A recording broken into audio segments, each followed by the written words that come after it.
नमस्कार दोस्तों। आज मैं आपको भगवान गणेश और भोला भक्त की कहानी सुनाने जा रही हूँ। प्राचीन समय की बात है।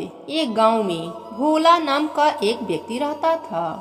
नाम के अनुसार ही वह बहुत भोला था। लोग उसकी हमेशा हंसी उड़ाया करते थे, पर वह भोला उनके साथ ही हंस देता था। एक दिन भोला भगवान गणेश के मंदिर में गया। उन दिनों गणगौर उत्सव चल रहा था। गणगौर व्रत करने वाली महिलाएं गणेश भगवान की पूजा अर्चना कर रही थीं। सारी औरतों ने भगवान गणेश के मंदिर में धूप अगरबत्ती जला रखी थी, जिसके वजह से पूरा मंदिर धुआं से भर गया था। भोला ने देखा तो हाथ जोड़कर कहा, प्रभु, धुएं के कारण आपको सांस लेने में तकलीफ हो रही होगी, फिर आप भोजन कैसे करेंगे? प्रभु, आप ऐसा कीजिए कि मेरे साथ मेरे घर चलिए और मेरे घर आराम से भोजन करके आइएगा। उसके भोलेपन से गणेश भगवान बहुत प्रसन्न हुए। वहाँ पर प्रकट होकर बोले, भोला, मैं तुम्हारे घर भोजन करने चलूंगा, परंतु पहले तुम भोजन बना लो, फिर आना मुझे बुलाने। भोला ने कहा, ठीक है प्रभु। भोला घर आकर भोजन तैयार करने लगा। भोजन पकाने के बाद भोला गणेश भगवान के मंदिर के तरफ जाने लगा कि रास्ते में एक बालक मिला। बालक ने कहा, मुझे बहुत जोरों की भूख लगी है, क्या तुम मुझे खाना दोगे? भोला ने कहा, ठीक है, चलो मेरे साथ, मैं तुमको भोजन देता हूँ। भोला ने उसे अपने साथ घर लाकर उसे भरपेट भोजन कराया। फिर भोला मंदिर के तरफ जाने लगा। रास्ते में एक बुढ़िया मिली। उसने कहा, बेटा, मुझे बहुत जोरों की भूख लगी है, क्या तुम मुझे खाना खिला सकते हो? भोला ने कहा, हाँ माई, चलो मेरे घर, मैं आपको भोजन कराता हूँ। भोला ने बुढ़िया माई को घर लाया और भरपेट भोजन कराया। भोला फिर मंदिर के तरफ जाने लगा भगवान गणेश को बुलाने के लिए। मंदिर की सीढ़ियों पर एक बुजुर्ग बाबा थे। उन्होंने कहा, बेटा, मुझे बहुत जोरों से भूख लगा है, क्या तुम मुझे खाना दे सकते हो? भोला ने उनको घर लाकर भरपेट भोजन कराया। 3 लोगों के खाने से भोला के बनाए गए सारे भोजन समाप्त हो गए।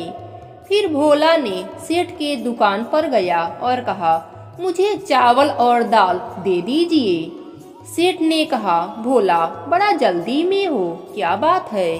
भोला ने कहा, गणेश भगवान मेरे घर भोजन करने आएंगे, उन्हीं के लिए भोजन पकाना है। इतना सुनकर सेठ खूब जोर जोर से हंसने लगा और कहने लगा, भगवान भी आते हैं किसी के घर? चलो ठीक है, तुम अनाज ले जाओ, इसके बदले बाहर पड़ी सारी बोरियां गोदाम में रख दो। भोला ने जल्दी से काम खत्म किया और सेठ से अनाज लेकर घर आया। भोजन पकाया, फिर मंदिर गया और बोला, प्रभु, क्षमा कीजिएगा, मुझे आने में देरी हो गई, अब चलिए, भोजन मैंने तैयार कर दिया है। गणेश भगवान प्रकट हुए और कहे, मैंने तो 3 बार भोजन कर चुका हूँ, अब मुझे भूख नहीं है। भोला तो सचमुच का भोला था। उसने भगवान की बात नहीं समझी और उनको अपने साथ घर लाया और बड़े प्रेम से भोजन कराया। गणेश भगवान की कृपा से भोला का घर अन्य धन से भर गया। अब भोला सेठ कहलाने लगा।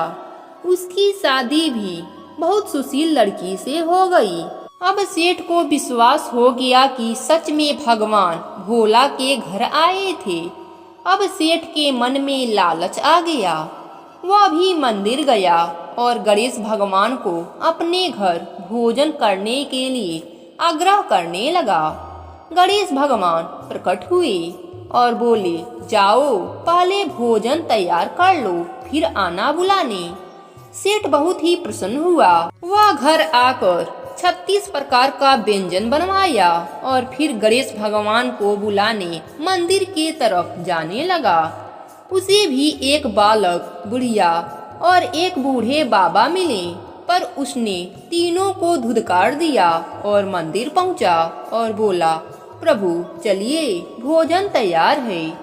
गणेश भगवान प्रकट हुए और बोले, तुमने मेरा 3 बार तिरस्कार किया है, मैं तुम्हारे घर नहीं चल सकता। इस प्रकार सेठ रोते हुए घर आ गया। अब उसे अपने गलती का एहसास हो गया था।